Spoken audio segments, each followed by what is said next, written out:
ശ്രീജിത്ത്, കോൺഗ്രസ് എന്തുകൊണ്ട് ഈ സീറ്റുകൾ ആവശ്യപ്പെടുന്നു എന്നതിൻ്റെ ചിത്രം വ്യക്തമാണ്. അവിടെ അനിൽ ബോസിനെ പോലെയുള്ളവർ മത്സരത്തിനായി കാത്തിരിക്കുന്നു എന്നത് വസ്തുത തന്നെയാണ് എന്ന് പറയുമ്പോഴും ഈ കണക്കുകളും രാഷ്ട്രീയ സാഹചര്യവും ഈ രണ്ട് മണ്ഡലങ്ങളിലും കോൺഗ്രസിന് അനുകൂലവുമാണല്ലോ.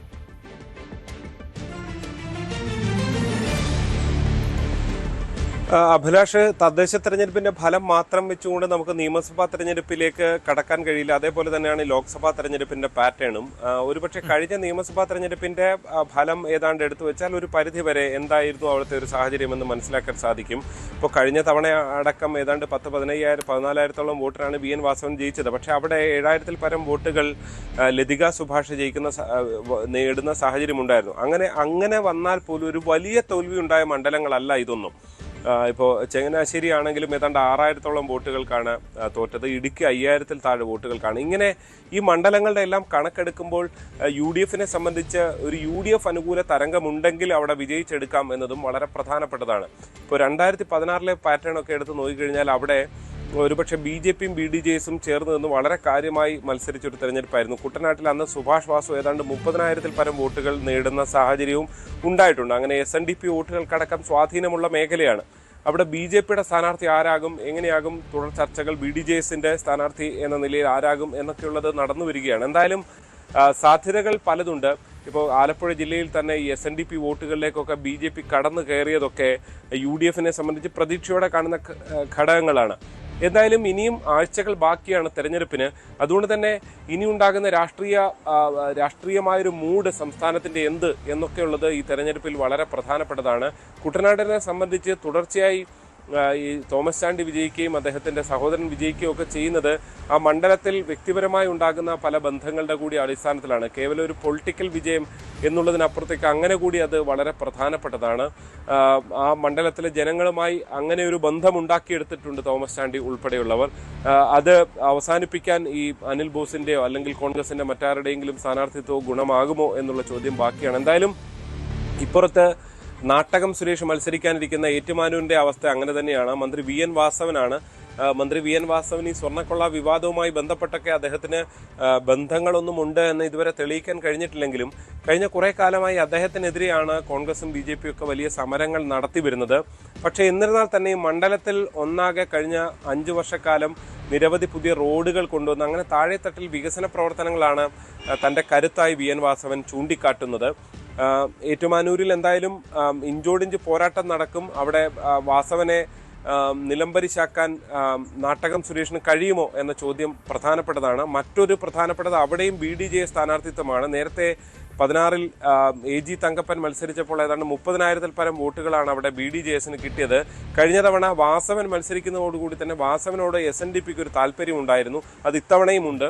അവിടെ അങ്ങനെ ഒരു അഡ്ജസ്റ്റ്മെന്റ് സ്ഥാനാർത്ഥിയാണ് കഴിഞ്ഞ തവണ BDJS നിർത്തിയത്. അതിൽ പ്രതിഷേധിച്ചാണ് പിന്നീട് BJPയുടെ TN ഹരികുമാർ അവിടെ ഏറ്റവും അവസാനം മത്സരിക്കാൻ രംഗത്തെത്തുകയും വളരെ ചെറിയ വോട്ടുകൾ നേടുകയും ചെയ്തു. അങ്ങനെ BJP BDJS ശക്തി നോക്കിക്കഴിഞ്ഞാൽ ഏതാണ്ട് 30,000-ഓളം വോട്ടുകളുള്ള സ്ഥലമാണ് അതും. പേരൊക്കെ പരിഗണിക്കപ്പെടുന്നു എന്ന് കേൾക്കുന്നുമുണ്ടല്ലോ. അങ്ങനെ ഏതെങ്കിലും തരത്തിൽ BJPക്ക് എന്തെങ്കിലും മാറ്റങ്ങൾ വരുത്താൻ ഈ തെരഞ്ഞെടുപ്പിൽ സാധിക്കുമെന്ന് പ്രതീക്ഷിക്കേണ്ടതുണ്ടോ?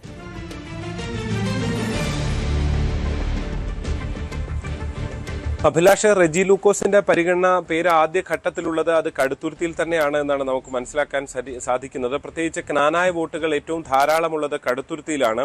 കടുത്തുരുത്തി നിയോജക മണ്ഡലത്തിലാണ് റെജി ലൂക്കോസിന്റെ വീടുള്ളതും അദ്ദേഹത്തിന്റെ വോട്ടുള്ളതും എല്ലാം കടുത്തുരുത്തി നിയോജക മണ്ഡലത്തിലാണ്.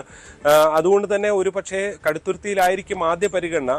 ഇനി ഏതെങ്കിലും ഘട്ടത്തിൽ ഏറ്റുമാനൂരിലേക്ക് മാറുമോ എന്ന കാര്യം വ്യക്തമല്ല. കാരണം രണ്ടുപേരും SNDP വിഭാഗത്തിൽ നിന്നുള്ള 2 പേർ സ്ഥാനാർത്ഥികളാകുമ്പോൾ അവിടുന്ന് ക്നാനായ വോട്ടുകൾ ഈ ഏറ്റുമാനൂരിലുമുണ്ട്. അത് കാര്യമായി പിടിക്കാൻ റെജി ലൂക്കോസിന്റെ വോട്ടുകൾ സാന്നിധ്യം കൊണ്ട് കഴിയുമോ എന്ന ആലോചന BJPയും നടത്തുന്നുണ്ട്. എന്തായാലും ഇതിലൊക്കെ ഇനിയും വ്യക്തത വരേണ്ട കാര്യങ്ങൾ തന്നെയാണ്. അതിന് ഇനിയും ദിവസങ്ങൾ ബാക്കി കാത്തിരിക്കേണ്ടി വരും. ഏറ്റവും ഒടുവിൽ നടന്നിട്ടുള്ള ഒരു രാഷ്ട്രീയ നീക്കം എന്നത് PJ ജോസഫിനെ ജോസ് കെ മാണി ക്ഷണിച്ചതായിരുന്നു. അതിപ്പോൾ അവിടേക്ക് പോകില്ല എന്ന് പറയുമ്പോൾ പോലും ആ ക്ഷണം കുറച്ചുകൂടി UDFൽ ഒരു സമ്മർദ്ദം ചെലുത്താൻ PJ ജോസഫിന് ഗുണകരമാകുമെന്നൊരു വിലയിരുത്തലുണ്ടായിരുന്നു. പക്ഷേ അതിനും PJ ജോസഫ് മുതിരാൻ പോകുന്നില്ല എന്നാണല്ലേ മനസ്സിലാക്കേണ്ടത്?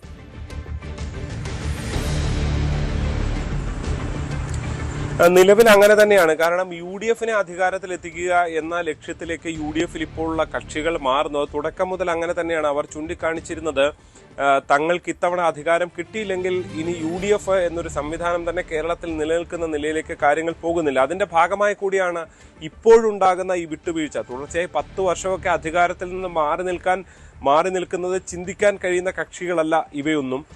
ഒരു 5 വർഷം കഴിഞ്ഞാൽ അടുത്ത 5 വർഷം എങ്ങനെ ഭരിച്ചാലും തങ്ങൾക്കാണ് ഭരണം എന്നതാണ് കേരളത്തിൽ കണ്ടുകൊണ്ടിരുന്ന ഒരു സാഹചര്യം. പക്ഷെ അതിനൊരു മാറ്റമുണ്ടാകുന്നു. 3ാം ഭരണത്തിലേക്ക് പിണറായി വിജയൻ പതുക്കെ നീങ്ങാൻ ശ്രമം നടത്തുന്നു എന്നതുകൂടി കണ്ടതോടുകൂടിയാണ് അതിൽ നിന്ന് ഇവിടെ ചില വിട്ടുവീഴ്ചകൾ ആണെങ്കിലും കാര്യങ്ങൾ അധികാരം എന്നത് വളരെ പ്രധാനപ്പെട്ടതാണ് ചിന്തയിലേക്ക് ജോസഫ് ഗ്രൂപ്പ് എത്തുന്നത്. പക്ഷേ ജോസ് കെ മാണി വിഭാഗത്തിന് തീർച്ചയായും ആശ്വാസകരമാണ്. ഇപ്പുറത്ത് ജോസഫ് വിഭാഗത്തെ അവഗണിക്കുന്നു എന്ന് ചൂണ്ടിക്കാണിക്കാൻ അവർ വീണ്ടും ഈ വിഷയം ഉന്നയിക്കുമെന്ന കാര്യത്തിൽ യാതൊരു സംശയവുമില്ല. ഇടയ്ക്ക് തലശ്ശേരി ബിഷപ്പ് പാമ്പ്ളാനി പിതാവിനെ പോലുള്ളവരും കേരള കോൺഗ്രസിന് 10 സീറ്റ് അത് അർഹതപ്പെട്ടതാണെന്ന് ചൂണ്ടിക്കാണിച്ചതായി ജോസഫ് വിഭാഗം നേതാക്കൾ തന്നെ ചൂണ്ടിക്കാണിക്കുന്നുമുണ്ട്. എന്തായാലും ഒരു കാര്യം ഉറപ്പാണ്, രാഷ്ട്രീയ ആയുധമായി ഈ ജോസഫിനെ നേരിടുന്ന ഒരു പരിധിവരെ 10-ൽ നിന്ന് 8-ലേക്ക് എത്തുന്ന ഒരു സാഹചര്യം അപ്പുറത്ത് ആയുധമാക്കും. ഏതാണ്ട് 12 സീറ്റാണ് കഴിഞ്ഞ തവണ ജോസ് കെ മാണിക്ക് ഉണ്ടായിരുന്നത്. അത് 13 ആയിരുന്നു ആദ്യം കിട്ടിയിരുന്ന. ആ 13-ലേക്ക് തന്നെ ഇത്തവണ എത്തുമെന്ന് അവർ പറയുന്നു.